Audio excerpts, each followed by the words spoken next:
Hi, welcome to our channel Radha Madhu recipes. ఈరోజు మనం ఇన్స్టెంట్గా చిట్టి గారెలు ఎలా చేసుకోవాలో చూసేద్దాం.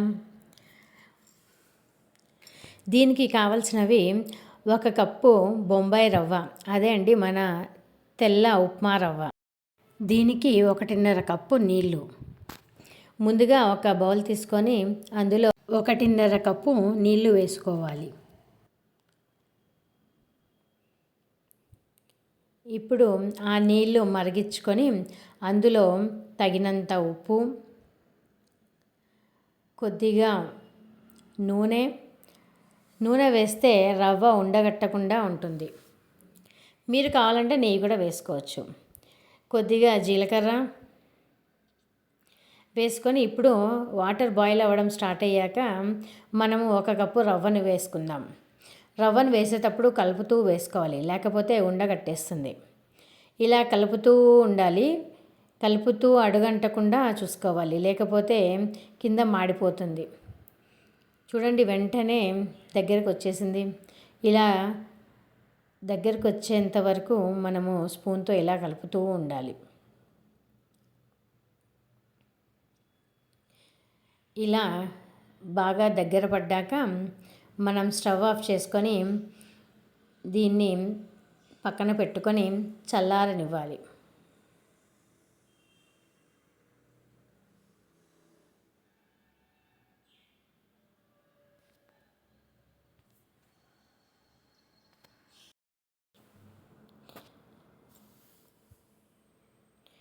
ఇది చల్లబడిన తర్వాత దీంట్లో ఒక పెద్ద ఆలూని ఉడికించుకొని ఇలా చేత్తో మెత్తగా చేసుకొని మనం ముందుగా ఉడికించుకున్న రవ్వలో ఈ ఆలూని వేసి చేత్తో బాగా కలపాలి. ఇలా 2 నిమిషాల పాటు బాగా చేత్తో కలుపుకున్న తర్వాత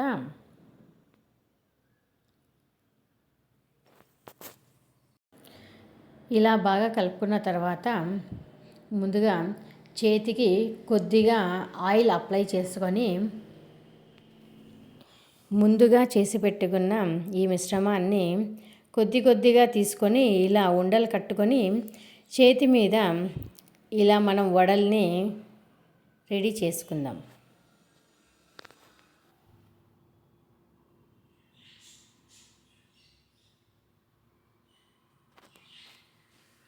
ఇలా ఒక్కొక్క వడని రెడీ చేసేసుకొని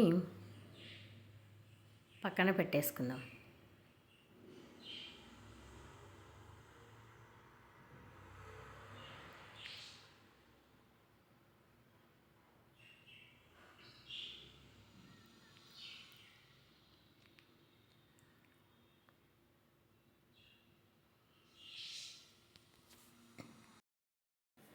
ఇలా అన్ని వడల్ని రెడీ చేసుకొని పక్కన పెట్టుకుందాం.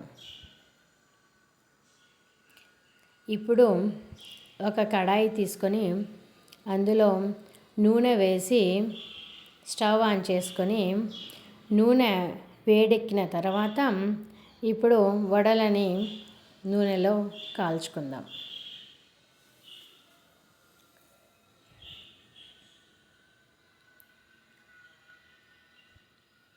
వడలని మరీ హై ఫ్లేమ్లో కాకుండా మీడియం ఫ్లేమ్లో పెట్టుకొని బ్రౌన్ కలర్ వచ్చేంత వరకు 2 వైపులా కాల్చుకుందాం. మీరు వడలని చేసేటప్పుడు మరీ పెద్ద సైజులో కాకుండా ఇలా చిన్న సైజులో చేసుకుంటే బాగా కాలుతుంది. ఇంకా మనకి టైం కూడా ఎక్కువ పట్టదు కాల్చుకోవడానికి. ఈ రెసిపీ పెద్దవాళ్ళకి పిల్లలకి ఖచ్చితంగా నచ్చుతుంది. ఒకసారి మీరు ట్రై చేసి చూడండి. స్కూల్ నుంచి రాగానే పిల్లలకి ఈవినింగ్ స్నాక్గా చాలా బాగుంటుంది ఈ రెసిపీ. మీరు ఒకసారి ట్రై చేసి రెసిపీ ఎలా వచ్చిందో ఒకసారి కమెంట్ సెక్షన్లో కమెంట్ చేయండి. వడలన్నీ రెడీ చేసుకున్న తర్వాత ఇక్కడ నేను వడల పైన పుట్నాల పప్పుల పొడిని లైట్గా చల్లుకొని మనం తినేయచ్చు, లేదా మీరు అలాగే అయినా తినేయచ్చు. మీ దగ్గర ఉంటే పుట్నాల పొడిని ఇలా చల్లుకొని తింటే టేస్టీగా ఉంటుంది. పిల్లలకి స్పైసీగా వద్దు అంటే మీరు అలాగే ఇచ్చేయచ్చు. అంతే అండి, సింపుల్ రెసిపీ రెడీ. మీరు ఒకసారి ట్రై చేసి నచ్చితే like, share and subscribe to our channel Radha Madhu recipes. Thank you for watching.